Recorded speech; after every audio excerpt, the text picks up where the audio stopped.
मसीहत में जिस दिन आप यीशु मसीह में आए आपको सब कुछ दे दिया गया। अगर आप अभी भी वो मांग रहे हो जो आपको दे दिया गया है तो आपकी समझ के साथ कोई परेशानी है जो आपको ही सुलझानी है, क्योंकि आप उन चीजों को मांग रहे हो जो चीजें आपको सनातन से दी गई हैं, आपके पैदा होने से पहले आपको दे दी गई। जब यीशु मसीह यहूदियों से बात कर रहे थे, उन्होंने कहा तुम्हें चिंता मत करना, क्या खाओगे, क्या पियोगे, क्या पहनोगे, कहाँ रहोगे, क्योंकि तुम्हारा स्वर्गीय पिता पहले से जानता है कि तुम्हें इन वस्तुओं की आवश्यकता है, और अगर जानता है तो उसने दे दी। पर उस समय तक वो वचन पूरा नहीं हुआ, क्योंकि तब तक पूरा विश्व हमें नहीं दिया। यहाँ पर जब यीशु मसीह आए, मरे और जिंदा हुए, तो उन्होंने कहा स्वर्ग और पृथ्वी का सारा अधिकार मुझे दिया गया है। Praise the lord, hallelujah. प्रभुर प्रशंसा হোক, চিয়াৰিব পাৰে গৌৰৱ গৌৰৱ থকাজনক হাই ফাই দিব পাৰে, আদৰণি জনাব পাৰে, ক'ব পাৰে আদৰণি জনাইছোঁ। অনেক মণ্ডলীক দেখা পাই সুখী হৈছোঁ। প্ৰশংসা হওক। আহক আমি প্ৰাৰ্থনা কৰি নিজে প্ৰস্তুত কৰক, প্ৰাৰ্থনা কৰক।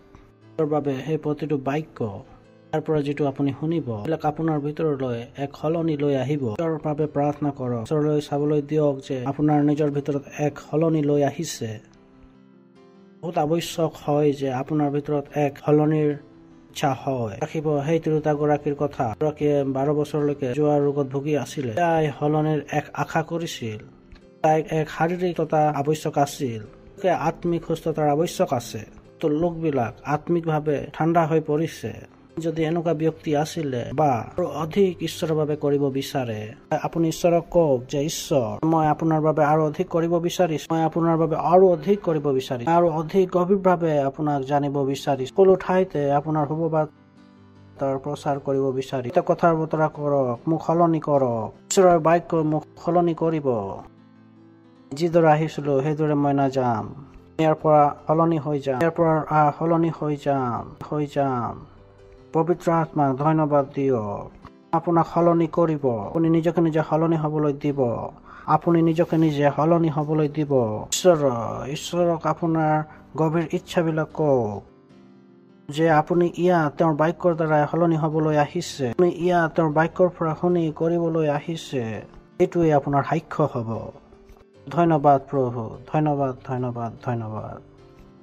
বাদ দিছোঁ আপোনাৰ বাক্যৰ সামৰ্থ্যৰ বাবে, যিটোৱে আমাক সুচী কৰে, যিটোৱে আমাক আপোনাৰ বাবে আমাৰ জীৱনবিলাক আপোনাৰ দিশলৈ লৈ যায়। বাদ দিছোঁ প্ৰভু, আমি ঘোষণা কৰিছোঁ যে আপোনাৰ বাক্য আমাৰ আত্মাত কাৰ্য কৰিছে যীশু খ্ৰীষ্টৰ নামত। হয় প্ৰভু, আমাক সেই সকলোবিলাক দেখুৱাই, সকলোবিলাক কৰোৱাই, যিটোৰ বাবে আমাক পঠোৱা হৈছে প্ৰভু যীশু খ্ৰীষ্টৰ নামত। ধন্যবাদ পবিত্ৰ আত্মা, আমাৰ জীৱনত আপোনাৰ সেৱাৰ বাবে ধন্যবাদ দিছোঁ, এইটো সময়ৰ বাবে যিটো আপুনি আমাক দিছে। ধন্যবাদ ধন্যবাদ ধন্যবাদ কৈছোঁ প্ৰভু। আমাৰ আত্মাই, আমাৰ মস্তিষ্ক খোলা আছে আপোনাৰ বাক্যৰ পৰা শুনিবলৈ আৰু গ্ৰহণ কৰিবলৈ। আৰু আমি এই প্ৰাৰ্থনা প্ৰভু যীশু খ্ৰীষ্টৰ নামত বিচাৰিছোঁ। আমেন। দিব পাৰে থকাজনক কওক যে নিজৰ দৌৰ সম্পূৰ্ণ কৰা, পুৰস্কাৰ লাভ কৰক, দৌৰ পূৰ্ণ কৰক। যাব পাৰে ফিলিপিয়া 3:10-12। মই এই যে এতিয়া পালো বা এতিয়াই হলো এনে নহয়, কিন্তু যিহৰ নিমিত্তে খ্ৰীষ্ট যীশুৰ দ্বাৰাই মোক ধৰা হ'ল, কোনোমতে মই তাকে ধৰিবৰ কাৰণে খেদি গৈছো। ভাইবিলাক, মই যে ধৰিলো নিজৰ বিষয়ে এনে ভাৱ এতিয়ালৈকে কৰা নাই, কিন্তু এটা কথা পাছত সকলোকে পাহৰি বোধ থাকিবলৈ যত্ন কৰি হয়। তাৰ পাছত খ্ৰীষ্ট যীশুত ঈশ্বৰে কৰা স্বৰ্গীয় আমন্ত্ৰণ বঁটাৰ অৰ্থে ঘাই লৈ লৰি গৈ আছো। বঁটাৰ অৰ্থে ঘাই লৈ লৰি গৈ আছো। প্ৰভুৰ প্ৰশংসা হওক। কওক যে মোক উচ্চ আহ্বানত আমন্ত্ৰণ কৰা হৈছে, এক উচ্চ আমন্ত্ৰণলৈ আহ্বান কৰা হৈছে। জানিব লাগিব যে আপোনাক কিহৰ কাৰণে আহ্বান কৰা হৈছে। লোকবিলাকে কয় যে আহ্বান আহিছে, খ্ৰীষ্টানীতিত এতিয়ালৈকে আহ্বান অহা নাই। মই এতিয়া কওঁ, মোৰ লোকবিলাক গান গাই থাকে যে কয় যে আহ্বান আহিছে, যে খ্ৰীষ্টান যিবিলাকৰ ইতিমধ্যে আহিছে, আপোনালোকৰ আহ্বান আহিছে কি নাই? ওচৰত থকাজনক কওক আপোনাৰ আমন্ত্ৰণ আহিছে। নিজৰ পৰা নহয়, প্ৰভুৰ পৰা। ঠিক আছে, আজি ৰাতি আমি যমৰাজক মহৰ ওপৰত বহি থকা দেখিছিলো।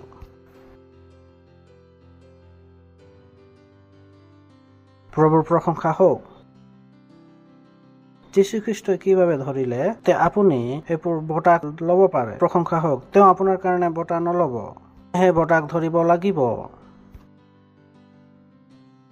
তাৰপিছত এতেকে আমি যিমান সিদ্ধ লোক আছো সকলোৱে সেই ৰূপ ভাৱ কৰো, আৰু যদি কোনো বিষয়ত তোমালোকৰ আন ৰূপ ভাৱ থাকে তেন্তে ঈশ্বৰ তাকো তোমালোকলৈ প্ৰকাশ কৰিব। কৈছে যে এইটো সিদ্ধ লোক যিবিলাকে জানে সকলো নেকি আমন্ত্ৰণ আছে। সন্তান বিলাকে কি কৈছে?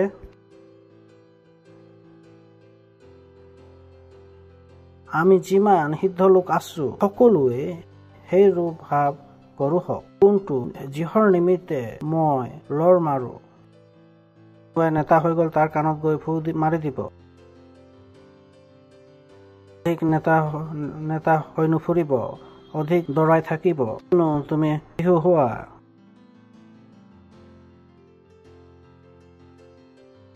আপুনি এতিয়ালৈকে সিদ্ধ হোৱা নাই। যিবিলাকে সিদ্ধ হৈ যায় তেওঁবিলাকৰ একে ভাৱ থাকে, নিজৰ দৰত দৌৰি থাকে, নিজৰ দৰক পূৰ্ণ কৰে। সিদ্ধ হৈ যায় যিবিলাক বয়সস্থ হৈ যায়, ডাঙৰ হৈ যায়। শিশু আছে তেওঁবিলাকে একোৱেই নকৰে।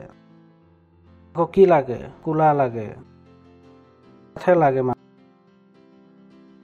তাৰ পাছত যি হওক আমি যি পথে এইখিনি পালোহি তাতে চলো। তেওঁবিলাকে হিন্দীতে কিছুমান কথা উলিয়াই দিলে, সেইকাৰণে য'ত পাইছো সেই নিয়ম অনুসাৰে তাতে চলো। আমাৰ সৈতে একে নিচিনা ভাৱ থাকক। প্ৰভুৰ প্ৰশংসা হওক। আছে যে আহক আমি একে ভাৱ কৰো। কোৱা নাই যে আমি আমাৰ সকলোৰে একে ধৰণৰ বিবেক হব লাগিব। তেওঁবিলাকে সেই অনুসাৰে চলিছিলে। তেওঁলোকে দুইটাক এটা হাৰিতে কৰি দিলে। লৈ আহক আমি আকৌ এটা পঢ়ি লওঁ। এমপিচিৰ পৰা 12 এমপিচিৰ পৰা পঢ়িম। নহয় যে মই পাই গৈছো, কিন্তু মই গৈ আছো, তাক ধৰি মই নিজৰ কৰি লৈছো। কিন্তু সেই বঁটা আপোনাৰ হয়, সেই বঁটাক ধৰি নিজৰ কৰি ল'ব লাগিব। সেই দৌৰ আপোনাৰ হয়, আপোনাৰ দৌৰ আন কোনোৱে নদৌৰিব। তাৰ বাবে প্ৰভু যীশু খ্ৰীষ্টই মোক ধৰি ললে আৰু নিজৰ বনাই ললে। তাৰ পাছত তেওঁ কৈছে যে সেইটো কেতিয়া ধৰি মই এতিয়ালৈকে নিজৰ বনাই লোৱা নাই।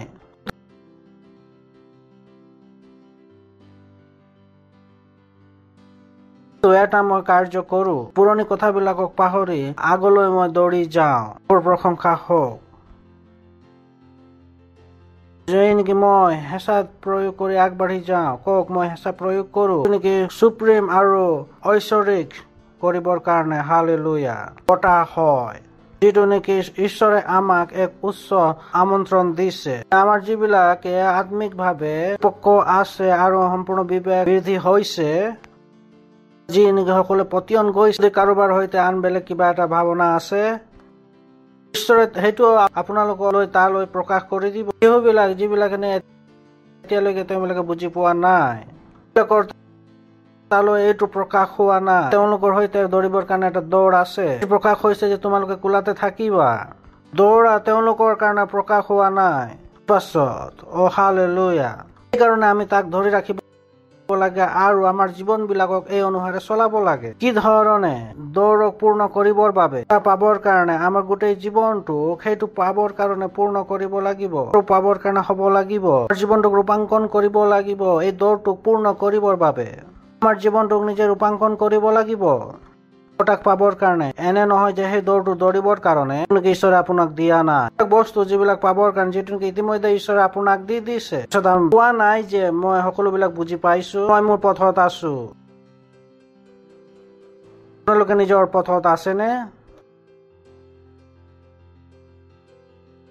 ওচৰত থকা জনক সোধক যে আপুনি আপোনাৰ পথত আছেনে? উত্তৰ পালে উত্তৰটো লৈ লওক। কলো সোধক আৰু ওচৰত থকা জনক কওক যে উত্তৰটো জানো। তেওঁবিলাকে কি উত্তৰ দিলে? যে মই মোৰ পথত আছো বানাৰসলৈ, আমাৰ পথত আছো পুনালৈ, আমাৰ পথত আছো গাই পোৱালি জন্ম দিবৰ কাৰণে, এইটো পথতে আছো। আমাৰ ৰাতিপুৱাৰ কাৰ্যটো হৈছে ৰুটি বনোৱা, দুপৰীয়া কাপোৰ ধোৱা, স্বামীৰ ভৰি হেঁচি দিয়া। কওঁ যে স্বৰ্গ পাই যাম। কওঁ যে এইটো কেনেধৰণৰ বাইবেল পঢ়ি আহিছে?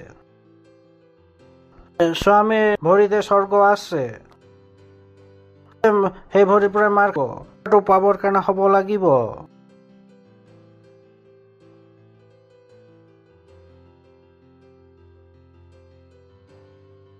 জীৱনটোক ৰূপাংকন কৰিব লাগিব। এই দৌৰটোক পূৰ্ণ কৰিবৰ বাবে জীৱনটোক নিজে ৰূপাংকন কৰিব লাগিব তাক পাবৰ কাৰণে।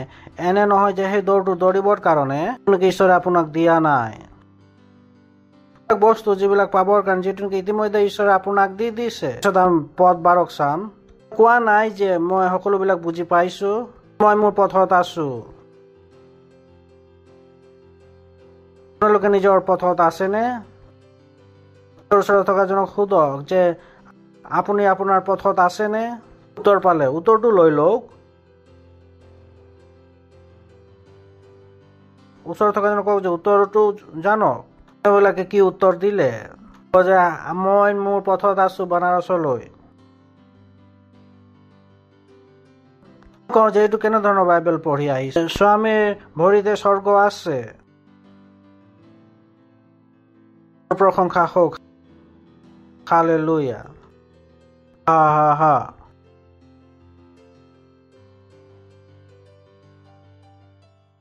মোলৈ আহি পালে তাৰ পাছত কৈছে যে বন্ধুসকল মোক ভুল নুবুজিবা। কৈছো যে মই আপোনালোকে মোক এক্সপাৰ্ট বুলি নাভাবিব। আপুনি সকলোবিলাক বুজি পাই গৈছে নহয়। মই মোৰ লক্ষ্য ক'ত আছে, নিৰ্দিষ্ট এটা লক্ষ্যত আছে। প্ৰশংসা হওক। মই সকলোবিলাকতো বুজি পোৱা নাই। দৃষ্টি ক'ত আছে, লক্ষ্যত আছে। ভাৰতৰ প্ৰতিটো কিলোমিটাৰতে মোৰ মণ্ডলী হ'ব। প্ৰভুৰ প্ৰশংসা হওক। হালেলুয়া। পথবিলাক সকলোবিলাক খালী হৈ যাব। লোকবিলাক ক'ত গৈ আছে শুনিবৰ কাৰণে। পালক আইজাকক হালেলুয়া। ক'ত আছে মোৰ লক্ষ্য, দৃষ্টি। দৌৰি আছো কিন্তু মই পাছফালে ঘূৰি চোৱা নাই। দৌৰিবৰ কাৰণে আৰম্ভ কৰি দিয়ে, পিছত বনাবলৈ আৰম্ভ কৰি দিয়ে। যে প্ৰথমে আমি নেতা আছিলো, এতিয়া নেতা নহয়। হয় দেউতাৰ কাৰণে, মাতৃৰ কাৰণে, স্বামীৰ কাৰণে। হয় আহিতো গৈছে কিন্তু ঘূৰি থাকে। কোনোবা নতুন এজন নেতা বনাই দিব, পুৰণি এজনে তাক কাণত ফুচফুচাই দিব। মণ্ডলীত বহি আছিলে আৰু ঈশ্বৰে আপোনাক ক'লে যে আপুনি চেল লিডাৰ হ'ব লাগিব। আপুনি ক'লে হয় মই হৈ যাম। পিছদিনাখন কৈছে মই নহয়। শয়তানে আপোনাৰ ভিতৰৰ পৰা সেই বাইকো উলিয়াই ললে। নাজানে যে নেকি শয়তান কেতিয়া আহে? বাইবেলে কৈছে কেনেকৈ ভিতৰত ইচ্ছা আহিছিলে ঈশ্বৰৰ সেৱা কৰিবৰ বাবে। ইচ্ছাক আপুনি সন্মান নকৰিলে। আপুনি নাজানে নেকি যে ঈশ্বৰৰ সেৱা কৰিবৰ কাৰণে ইচ্ছা কেৱল ঈশ্বৰেহে দিব পাৰে। ঈশ্বৰৰ সেৱা কৰিবৰ কাৰণে আপোনাৰ বিবেকে তাক ইচ্ছা নিদিব, আপোনাক নিদিব। ঈশ্বৰে সেৱা কৰিবৰ কাৰণে ঈশ্বৰে ইচ্ছা দিব।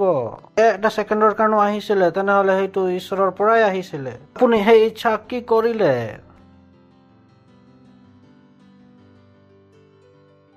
আপুনি জানিব বিচাৰে যে প্ৰভু আপুনি মোৰ পৰা কি বিচাৰে। ঈশ্বৰেতো কৈছিলে যে তেওঁ কি বিচাৰি আছিলে। সেইকাৰণে আপোনাৰ ভিতৰৰ পৰা সেই বাইকো উলিয়াই ললে। নাজানে যে নেকি শয়তান কেতিয়া আহে? বাইবেলে কৈছে কেনেকৈ ভিতৰত ইচ্ছা আহিছিলে ঈশ্বৰৰ সেৱা কৰিবৰ বাবে। ইচ্ছাক আপুনি সন্মান নকৰিলে।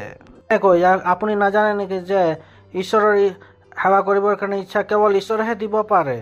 ঈশ্বৰৰ সেৱা কৰিবৰ কাৰণে আপোনাৰ বিবেকে তাক ইচ্ছা নিদিব, আপোনাক নিদিব। ঈশ্বৰে সেৱা কৰিবৰ কাৰণে ঈশ্বৰে ইচ্ছা দিব। এটা ছেকেণ্ডৰ কাৰণেও আহিছিলে তেনেহলে সেইটো ঈশ্বৰৰ পৰাই আহিছিলে। আপুনি সেই ইচ্ছা কি কৰিলে? আপুনি জানিব বিচাৰে যে প্ৰভু আপুনি মোৰ পৰা কি বিচাৰে। ঈশ্বৰেতো কৈছিলে যে তেওঁ কি বিচাৰি আছিলে। আপুনি শুনি আছিলে। যদি 1 লাখ দিছিলে চালে, আপুনি কৈছে ময়ো 10 লাখ। আপুনি জানেনে যে যিটো নেকি ঈশ্বৰে আপোনালোক কথা বতৰা কৰি আছিলে? আপুনি এইটো জানেনে? ঈশ্বৰে আপোনাক তাৰ নিচান দি দিছিলে। আপুনি জানেনে যে মই নাজানো যে মোৰ ঈশ্বৰে মোৰ পৰা কি বিচাৰে? কওঁ যে আপুনি নাজানে যে তেওঁ কেনেকৈ এইটো বিচাৰে। চাওক, আমি মাইক্ৰফোন দিব পাৰিব? কাৰোবাক দি দিয়ক। ঠিক আছে, কাক দিম? এওঁক দি দিম। ঠিক আছে। স্বৰ্গৰ পৰা আকাশবাণী হয়, মোৰ সেৱা কৰা তেনে কৰিবনে? ইমানে বুজি পাইছে প্ৰশ্নটো যে স্বৰ্গৰ পৰা যদি আকাশবাণী হয়, ঈশ্বৰে কয় যে মোৰ সেৱা কৰা, তেন্তে কৰিবানে? কৰিম, নিশ্চয় কৰিব। মই সুধিছো, কৰিম? হয় সুধিম। ঠিক আছে, এওঁক সুধি ল'ম। আকাশবাণী হয় যে স্বৰ্গৰ পৰা মাত আহে, চৌলৰ সময়ত আহিছিলে, চল মই তোমাক মাতিছিলো, কি কৰিব? কৰিব। আপুনি জানে না যে এতিয়া কিন্তু আকাশবাণী বন্ধ হৈ গৈছে। কি হয়? আত্মাবাণী আৰু পালকৰ বাণী।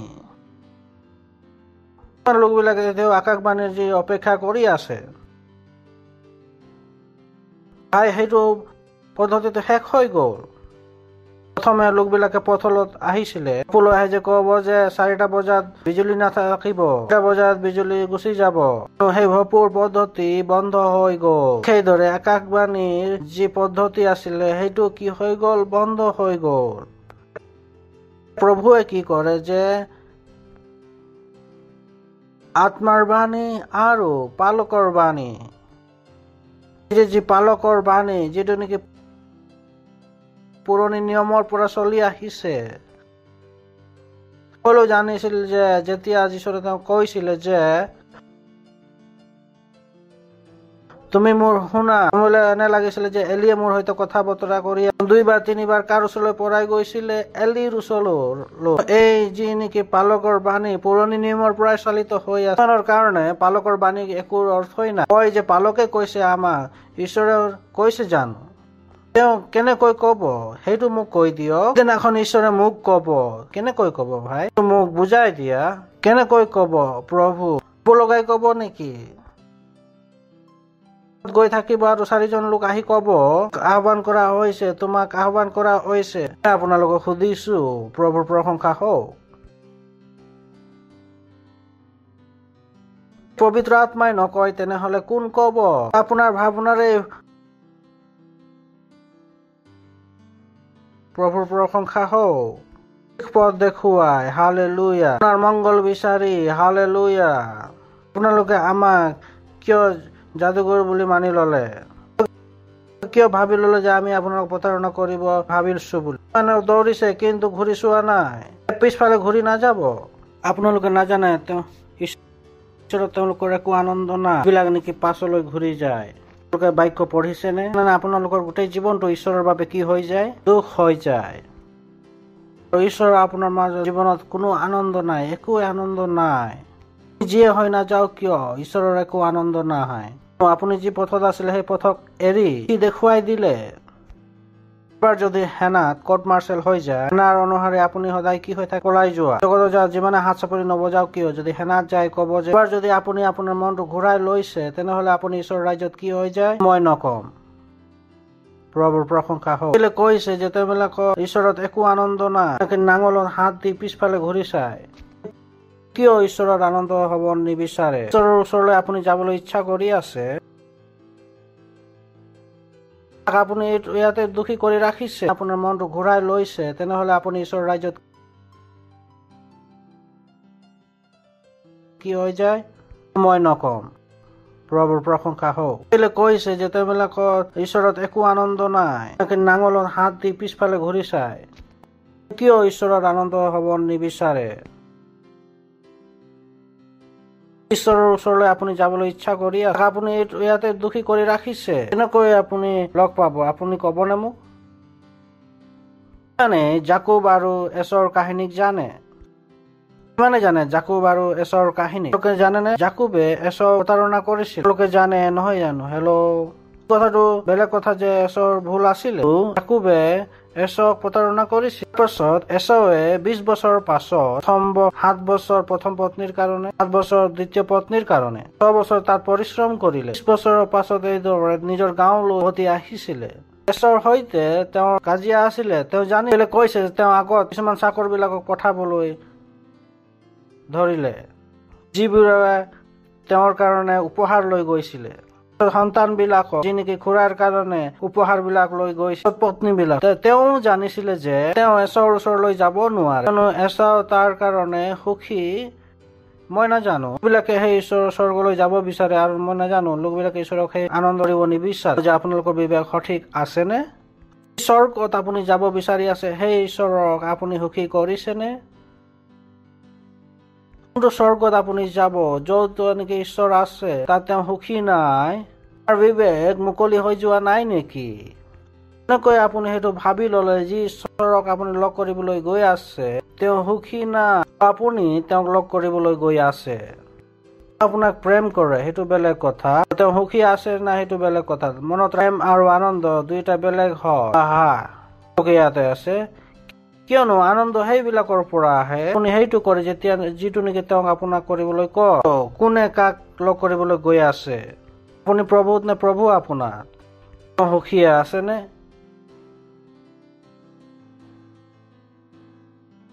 ইমান সৰু কথা। এছাও লগ কৰিবলৈ জাকুব গৈ আছিলে। জাকুবৰ সৈতে কি আছিলে? বুদ্ধি আছিলে। এছাওক মই লগ কৰিবলৈ গৈ আছো, তাৰ সৈতে মোৰ কি আছে? কাজিয়া আছে। ভাল হব যে মই সকলো কাজিয়াবিলাক সমাধান কৰি লম। কিছুমানে একোৱেই নকৰে। প্ৰশংসা হওক, হাঁহি লওক, হা হা হা। থকাজনক ক হা হা হা আছে নহয় জানো? তাৰ পাছত আহক চাওঁ নেকি গুৰুত্বপূৰ্ণ হয়। আমাৰ দৃষ্টি সেই লক্ষ্যত ৰাখো হওক। কৈছে যে সেই সকলোবিলাক যিবিলাক নেকি আমালৈ যিবিলাকে নিজৰ লক্ষ্যলৈ দৃষ্টি ৰাখে ঈশ্বৰৰ পৰা সেই সকলোবিলাক বিচাৰে, সেইটো নেকি ঈশ্বৰে তেওঁবিলাকৰ কাৰণে প্ৰস্তুত কৰিছে। জানেনে লোকবিলাকে ঈশ্বৰৰ পৰা সকলোবিলাক নিবিচাৰে। যে কয় আমিও ভোকত নাথাকিম আৰু সাধুবিলাকো যদি ভোকত নাযায়, প্ৰভু আমাক 2টা ৰুটি দি দিয়ে। প্ৰভু গোটেই জগতখনকে দিব বিচাৰিছে, তেওঁক মাত্ৰ 2টাহে ৰুটি লাগে, 2টা মাত্ৰ লাগে। হালেলুয়া।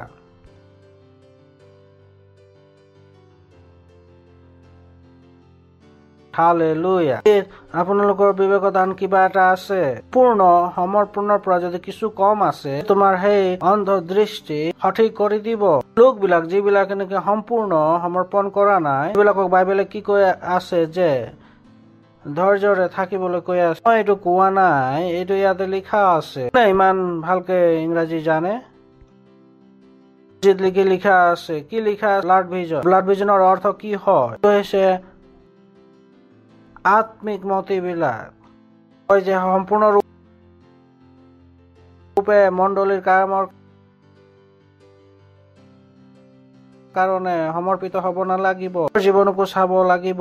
আত্মিক মুকুতাবিলাক আছে আপোনালোকে তাতে এইবিলাক কৈ আছে। মই এইটো কোৱা নাই, এইটো বাইবেলে কৈছে। প্ৰশংসা হওক। হালেলুয়া।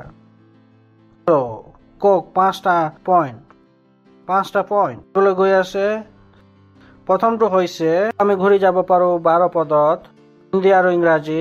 অৰ্থ নহয় যে মই সেইটো পাই গৈছো বা সিদ্ধ হৈ গৈছো, বস্তুক মই ধৰিবৰ কাৰণে দৌৰি গৈ আছো। প্ৰভু যীশু খ্ৰীষ্টই মোক ধৰিছিলে, যীশু খ্ৰীষ্টই মোক ধৰিছে তাক ধৰিবৰ কাৰণে। প্ৰভুৰ প্ৰশংসা হওক। পাছত এই ভাইবিলাক মোৰ এইটো ভাৱনা নহয় যে কাৰ্য কৰি থাকো আৰু যি মই ধৰিছো আৰু ধৰাৰ পাছত যিবিলাক মই পিছত পালে এৰি থৈ আহিছো সকলোবিলাক পাহৰি গৈছো। মানে যিটো আগতীয়া মোৰ সপোন আছিলে সকলোবিলাকক পাহৰি নতুন সপোনৰ সৈতে দৌৰি আছো। সেই চৌল হয় যাৰ সৈতে এনেকুৱা সপোন আছিলে শেষ কৰিবৰ কাৰণে। এতিয়া ইয়াৰ সময়ত তেওঁ দয়াৰ সপোন বিলাক আছে মাছিয়া হবৰ কাৰণে। প্ৰভুৰ প্ৰশংসা হওক। হালেলুয়া। এতিয়া আপোনাৰ সৈতে কোনটো সপোন আছে? সপোনটো যিটো নেকি যাৰ সৈতে আপুনি মণ্ডলীলৈ আহিছিলে, তথা আপুনি ঈশ্বৰৰ সপোন লৈ লৈছে। ঈশ্বৰৰ সপোনটো আপোনাৰ সপোন হৈ গৈছে নে? পৌলৰ সৈতে এনেকৈ হৈছিলে। তাৰ কথা কি আছিলে? যে সকলো খ্ৰীষ্টানে শেষ কৰি দিয়া। এতিয়া সপোন কি আছিলে? যে গোটেই জগতখনকে খ্ৰীষ্টান কৰি দিয়া। হয়, তেওঁৰ সৈতে আন কোনো বেলেগ সপোন নাছিলে। পুৰণি কথাবিলাক পাহৰি গল। আছিলে যে মই ঘৰ পাই যাম। আপুনি খ্ৰীষ্টত আছে, আপুনি কয় হয়। মোৰ সপোন নহয়, সপোন হৈছে যে চেল হৈ যাও। প্ৰশংসা হওক। হালেলুয়া। মোৰ চেল নম্বৰ 1 হৈ যাব। এটা পাৰ্টনাৰ আপোনাক বনাইছে আপোনাৰ নিজৰ সপোন পূৰ্ণ কৰিবৰ বাবে নহয়, সপোন পূৰ্ণ কৰিবৰ বাবে। প্ৰশংসা হওক। তেওঁ কি কলে? যে যি কথাবিলাক পাছফালে থাকি গল সকলোবিলাক পাহৰি। হালেলুয়া। এইটো হৈছে আগৰ কথাবিলাকলৈ আগবাঢ়ি যোৱা। প্ৰভুৰ প্ৰশংসা হওক। আগৰ কথাবিলাকক ভাবি আগবঢ়া। দৌৰি নকব যে লাহে লাহে গৈ যে পালক আমি লাহে লাহে কাৰ্য কৰিছো, যে দৌৰ লাহে একো নহব। দৌৰাৰ সময় হয়। মোবাইলো লাহেকৈ কাৰ্য নকৰে আৰু জলদি প্ৰস্তুত হৈ যায়, গেছে সোনকালে বনাই দিয়ে, ৰেডিমেড কাপোৰ আহি গৈছে আৰু আপুনি এতিয়া সেই লেহেম গতি জগতত আছে। আগবাঢ়ি যাওক দ্ৰুতভাৱে। আপোনাৰ চেল কেনেকৈ বৃদ্ধি হ'ব লাগিব দ্ৰুতভাৱে, পাৰ্টনাৰশ্বিপ কেনেকৈ বাঢ়িব লাগে দ্ৰুতভাৱে, কেনেকৈ আগবাঢ়ি যাব লাগে দ্ৰুতভাৱে। প্ৰশংসা হওক আছে, তাৰ পিছত 50 হৈ যাব লাগিব, 5 দিনাখন 500 হৈ যাব লাগিব, কিমান হ'ব লাগিব, পৰৱৰ্তী পিছত কি হ'ব লাগিব 1000টা। কয় যে হয় এইটো সঠিক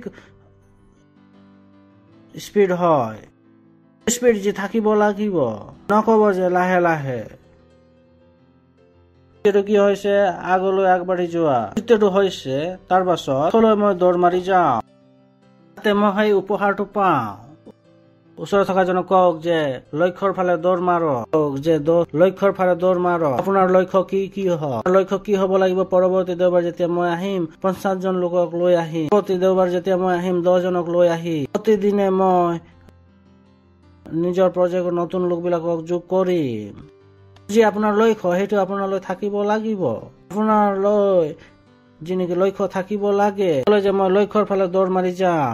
এটা লক্ষ্য আছিলে, কৈছিলে যে তুমি একোলৈ যদি লক্ষ্য নকৰা তেনেহলে তুমি একোৱে নাপাবা। আপুনি কিবা এটা লক্ষ্য আপুনি বিচাৰি লব লাগিব। যে ঈশ্বৰৰ আপুনি এনে এটা মণ্ডলীত আছে য'ত নেকি আমি লোকবিলাকক আপোনালোকক লক্ষ্য দিওঁ। প্ৰভুৰ প্ৰশংসা হওক। আছে নাই? খ্ৰাইষ্ট মেছি যেতিয়া দেখো চাও কাম দিয়ে, কাম নিদিওঁ। তৃতীয়টো কি হয়? লক্ষ্যলৈ দৃষ্টি কৰি দৌৰ মৰা, উপহাৰ পাওঁ, যিটোৰ কাৰণে প্ৰভু যীশু খ্ৰীষ্টই মোক আহ্বান কৰিছে। আৰু উচ্চ আহ্বানৰ যি বঁটা আপুনি লাভ কৰক। প্ৰভুৰ প্ৰশংসা হওক। থকাজনক কওক যে উচ্চ আহ্বানৰ বঁটা লাভ কৰক, আহ্বানৰ বঁটা লাভ কৰক। পোৱাটো আপোনাৰ নিজৰ কাৰ্য হয়। প্ৰশংসা হওক। সেই এনে নকব যে আমি বৃদ্ধ হয়, আমি ৰোগীয়া হয়, আপোনাৰ সৈতে নতুন সপোন থাকিব পাৰে। প্ৰভুৰ প্ৰশংসা হওক। সেই বলীয়া লোকজনে যি নেকি যীশু খ্ৰীষ্টক লগ পালে, খ্ৰীষ্টক খেদি পঠালে, পিছত নতুন সপোন আহি গল, প্ৰচাৰ কৰিবলৈ ধৰিলে। হয়, তৃতীয়গৰাকী যিগৰাকী নেকি যীশু খ্ৰীষ্ট সেই কুঁৱাৰ ওচৰত লগ পাইছিলে, 5 গৰাকী স্বামী আছিলে, সৈতে এনে আছিলে। তেতিয়া তাই যীশু খ্ৰীষ্টক লগ পালে, সকলো লাজ গুচি গল আৰু গোটেই গাঁৱত ৰাইজতে প্ৰচাৰ কৰিলে। প্ৰশংসা হওক। হালেলুয়া। আপুনি সন্মানীয় হলে আপুনি প্ৰচাৰ কৰিবলৈ কিয় ভয় কৰে? বলীয়া নহয় তথাপিও আপুনি প্ৰচাৰ কৰিবলৈ কিয় ভয় কৰে? কিয় লাগে যে মই ভয় নাখাম? মোৰ ভিতৰত নিৰ্ভয়ৰ আত্মা আছে, মোৰ ভিতৰত নিৰ্ভয়তাৰ আত্মা আছে, তাৰ বাবে মোৰ ভিতৰত একো স্থান নাই। লোকে শুনিছে যি আমি কৰিব লাগিব, আমি বঁটা লাভ কৰিব লাগে। প্ৰভুৰ প্ৰশংসা হওক। তেওঁ কি বঁটা যদি লাগে তাৰ কাৰণে কি কৰিব লাগিব? যুঁজিব লাগিব। বঁটা লাগে তেনে আগবাঢ়িব লাগিব। শেষতে হৈছে তাৰ পাছত একেদৰে ভাৱ ৰাখ। প্ৰভুৰ প্ৰশংসা হওক। আমি যেতিয়া কওঁ যে আমি গোটেই ভাৰতত গৈ পাইছো, কি কৈছে যে আমি গোটেই ভাৰতলৈ গৈছো, নকয় যে পালকৰ বিবেকটো বেয়া হৈ গৈছে, সেইটো তাত কেনেকৈ গৈ পাম, এনেকুৱা নকয়। এনেকুৱা নকয়। কয় যে পালক মই কি কৰিম, গোটেই ভাৰতত মুম্বাইত গৈ দেখুৱাই দিম নেকি? নহয় যে আপুনি ঘৰত গৈ শুই যায়। লোকৰ সপোন আছে গোটেই ভাৰতত গৈ পোৱা। কেতিয়া হব লাগিছিলে? সেইটো নিজৰে হৈ যাবলগীয়া আছিলে। এটা বিবেক হোৱাটো আৱশ্যক হয়, হোৱাটো আৱশ্যক হয়। প্ৰশংসা হওক। হালেলুয়া। ওচৰত থকা জনক কওক একেই ভাৱ আৰু মনত ৰাখিব ক'ত আছে? স্বৰ্গত আছে। ক'ত আছে? স্বৰ্গত। ক'ত আছে? মোক ক'ত আছে? চাৰিটা ক'ত আছে? মোৰ হয় তেনে চাম। কাৰ্য হৈছে দৌৰ মৰা। এইটো সৰল হয়। বালকৰ এইটোৱে কাৰ্য হয়। চাব, শুনিব, কব। আপোনাৰ কাৰ্য কি হয়? দৌৰ মৰা। কয় যে মই নাচোৱা নাই, আপুনি ছাৰ নহয়। চাৰ্চৰ বাবে চোৱা চিতা কৰা কাৰ্য কাৰ হয়? পালকৰ। কাৰ্য কি হয়? যে যিনে চকুৰে নাচায় তাক কৰা, যিটো নেকি আপোনালোকক কৰিবলৈ কোৱা হৈছে। প্ৰশংসা হওক। হালেলুয়া।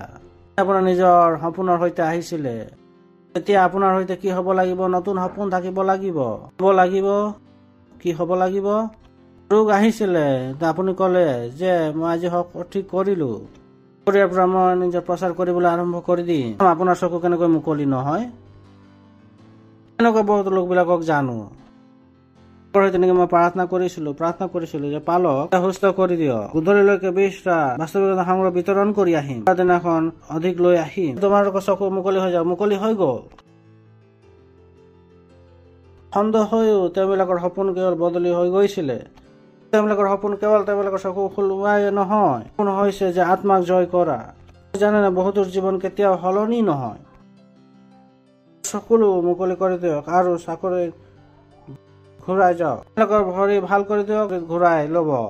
দি দিয়ক যে মণ্ডলীত প্ৰমোচন হয়, মণ্ডলীতে লগ নাপায়, যেনেকে প্ৰমোচন পাই যায়। 4 মাহত এনেকুৱা হৈ গৈছে। এবাৰ যে মই কওঁ এইটো প্ৰমোচন আছে, কম নাপাই যে লাহে লাহে বস্তুবিলাক কমি গৈছে।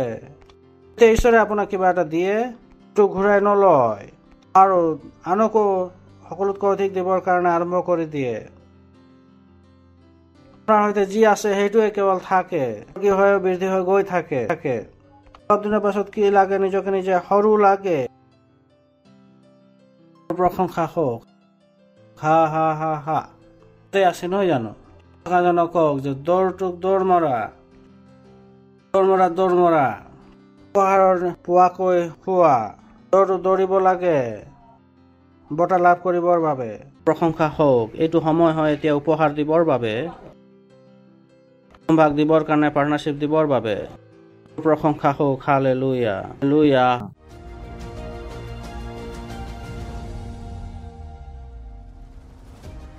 Hallelujah, hallelujah. এই উপহাৰৰ বাবে প্ৰাৰ্থনা কৰিম। ধন্যবাদ দিছো প্ৰভু, এই উপহাৰক আনিবলৈ সুযোগ আৰু সুবিধা দিয়াৰ বাবে আৰু জ্ঞান দিয়াৰ বাবে। এই উপহাৰ আপোনাৰ প্ৰেমত, আপোনাৰ বাক্যৰ অনুসাৰে আপোনাৰ সন্মান কৰিবৰ কাৰণে দিছো।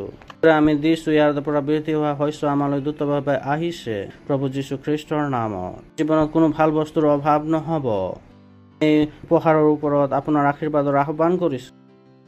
নিয়মক কৈছো ৰাজ্য আৰু সভ্যতা বিস্তাৰৰ বাবে। মই প্ৰাৰ্থনা কৰিছো আপোনাৰ সন্তানবিলাকৰ বাবে, যিদৰে এওঁবিলাকে দিছে, স্বৰ্গদূত এওঁবিলাকৰ কাৰণে মুক্ত কৰা হৈছে। তেওঁলোকৰ জীৱনত আশীৰ্বাদক পূৰ্ণ কৰিবৰ বাবে প্ৰভু যীশু খ্ৰীষ্টৰ নামত বাদ দিছো। ধন্যবাদ, ধন্যবাদ, ধন্যবাদ। প্ৰাৰ্থনা প্ৰভু যীশু খ্ৰীষ্টৰ নামত বিচাৰিছো। আমেন। প্ৰভুৰ প্ৰশংসা হওক। আপোনালোকে কেতিয়াও উদ্ধাৰক গ্ৰহণ কৰা নাই। আপোনালোক কেতিয়াও নিজৰ হৃদয়ত যীশুক খ্ৰীষ্ট হিচাপে গ্ৰহণ কৰা নাই। কেতিয়াও যদি বা খ্ৰীষ্টৰ এই জীৱনক অনুভৱ কথা বতৰা কৰি আছো, আপোনালোকৰ কিয় নহয় এই শব্দবিলাকক কওক। হে প্ৰভু ঈশ্বৰ, মই যীশু খ্ৰীষ্টত বিশ্বাস কৰো, ঈশ্বৰৰ পুত্ৰত বিশ্বাস কৰো। তেওঁক মোক বচাবৰ কাৰণে মৰিলে। বিশ্বাস কৰো যে ঈশ্বৰে তেওঁ মৃতবিলাকৰ মাজৰ পৰা তুলিলে, তেওঁ আজি জীৱিত আছে। নিজৰ মুখেৰে অংগীকাৰ কৰিছো, যীশু খ্ৰীষ্ট মোৰ জীৱনৰ প্ৰভু হয়। আজিৰ দিনৰে পৰা তেওঁত মোৰ বিশ্বাসৰ দ্বাৰা মই অনন্ত জীৱনক গ্ৰহণ কৰিছো। হৃদয়ত, মোৰ আত্মাত। ধন্যবাদ প্ৰভু, মোৰ আত্মাক বচোৱাৰ বাবে। এতিয়া মোৰ ভিতৰত অনন্ত জীৱন আছে। এতিয়া মই ঈশ্বৰৰ এজন সন্তান হওঁ, মই নতুন জন্ম পোৱা হয়। ধন্যবাদ প্ৰভু। যদিহে আপোনালোক এতিয়া এই প্ৰাৰ্থনাটো কৈছিলে ঈশ্বৰৰ সৈতে, তেনে আপোনালোকক অভিনন্দন জনাইছো। ঈশ্বৰৰ ৰাজ্য আপোনালোকৰ হ'ব পাৰে। আমি ঈশ্বৰক ধন্যবাদ দিম। ঈশ্বৰৰ প্ৰেম, প্ৰভু যীশু খ্ৰীষ্টৰ অনুগ্ৰহ, পবিত্ৰ আত্মাৰ সহভাগিতা আমাৰ সৈতে সদায় সৰ্বদা হৈ থাকিব যীশু খ্ৰীষ্টৰ নামত। আমেন। মংগল আৰু দয়া সদায় মোৰ জীৱনত নিবাস কৰিব আৰু মই চিৰকাল জিহুৱাৰ গৃহত বাস কৰিবলৈ পাম প্ৰভু যীশুৰ নামত। आमेन। और मैंने आपसे कहा था कि हमारा विशेष रीच आउट वर्ल्ड डे होगा। ये सुनिश्चित करो कि आप उसकी योजना बना रहे हैं। ये कुछ महीनों के बाद है, परंतु इतनी विशाल चीज की प्लानिंग करने के लिए लंबा समय लगता है। हम वास्तविकता संग्रह को लेकर जा रहे हैं पूरे विश्व में। वास्तविकता संग्रह को हर जगह, हर देश में, हर शहर में, हर गांव में सारी बस्तियों में, ट्रेन्स में, बसेस में, स्कूलों में, हाईवेज पे और बाड़ों में हम परमेश्वर के वचन को हर एक के लिए उपलब्ध करना चाहते हैं और हम इन्हें दे रहे हैं उनकी भाषा में, वो भाषा जो वो अच्छे से समझते हैं। तो उसकी योजना बनाइए और उसका एक भाग बनिए। इसे समझिए, हम अरबों कॉपीज की बात कर रहे हैं पूरे विश्व में। तो बड़ी योजना बनाइए जितनी आप बना सकते हैं। यही मैं आपसे कहूंगा, इतना बड़ा करिए जितना आप बड़ा कर सकते हैं। कितनी कॉपीज आप स्पॉन्सर कर सकते हैं, कितनी कॉपीज ये आपके ऊपर है। आप चुनिए कितनी कॉपीज आप स्पॉन्सर करने वाले हैं। और ये सुनिश्चित है कि हम पूरे विश्व में अरबों कॉपीज ले जा रहे हैं। हम 10 अरब से ज्यादा कॉपीज को देख रहे हैं। हमारे पास बच्चों के लिए है, हमारे पास टीनेजर्स के लिए है, हमारे पास वयस्कों के लिए है और हमारे पास ब्रेल वर्जन्स में भी है। ये बहुत ही विशाल होने वाला है। इसमें से आधी कॉपीज हम प्रिंट करने वाले हैं और आधी कॉपीज डिजिटल फॉर्मेट्स में होगी। पर आप जानते हैं कि डिजिटल फॉर्मेट्स हमेशा इससे ज्यादा हो सकते हैं, तो वो ज्यादा मुश्किल नहीं है। पर वो प्रिंट कॉपी है जिसमें ज्यादा समय लगता है। यही कारण है कि हम अभी शुरुआत कर रहे हैं। सुनिश्चित करो कि आप प्रिंट कॉपी में निवेश कर रहे हैं। ये बहुत जरूरी है सुसमाचार प्रचार के लिए, बहुत जरूरी। तो चलिए इसे करते हैं, चलिए इसे करते हैं परमेश्वर के लिए। तो वो 4 महत्वपूर्ण एक्शंस है जो आप आज और हर रोज करते हैं उस महान और महिमामय दिन तक। पहला है, हर रोज प्रार्थना करिए। जुड़िए हमारे साथ 1 बिलियन मिनट्स प्रेयर मार्च में, और यहाँ पर जुड़ने के लिए आप जा सकते हैं 1billionminutes. और हर रोज 15 मिनट प्रार्थना करिए। अपने हर मिनट को विश्व के देशों के लिए और आत्माओं के लिए जोड़ दीजिए। दूसरा, वास्तविकता संग्रह कॉपीज को सारी भाषाओं में और सारी कैटेगरीज में आप स्पॉन्सर करिए। स्पॉन्सर करिए भाषा को, स्ट्रीट डिस्ट्रीब्यूशन को और रीच आउट वर्ल्ड डे को। तीसरा है, जुड़ जाओ। रीच आउट वर्ल्ड डे की महान वर्कफोर्स का एक सक्रिय भाग बन जाइए। वास्तविकता संग्रह को डिस्ट्रीब्यूट करने के लिए एक मिशनरी बन जाइए और बहुत सारी सेवाओं में आज ही जुड़ जाइए। चौथा है, जोड़ो। जैसे आप जुड़े हैं, आप अपने मित्रों को, परिवारों को, सहकर्मियों को, संस्थानों को हमारे साथ पार्टनर बनने के लिए जोड़ देते हैं ताकि हम वास्तविकता को पूरे विश्व में ले जाए। ये है वास्तविकता संग्रह को पृथ्वी के छोर तक ले जाना। रीच आउट वर्ल्ड की और अधिक जानकारी के लिए आप हमें नीचे दिए गए नंबरों पे कॉल कर सकते हैं या विजिट करें www.reachoutworld.org।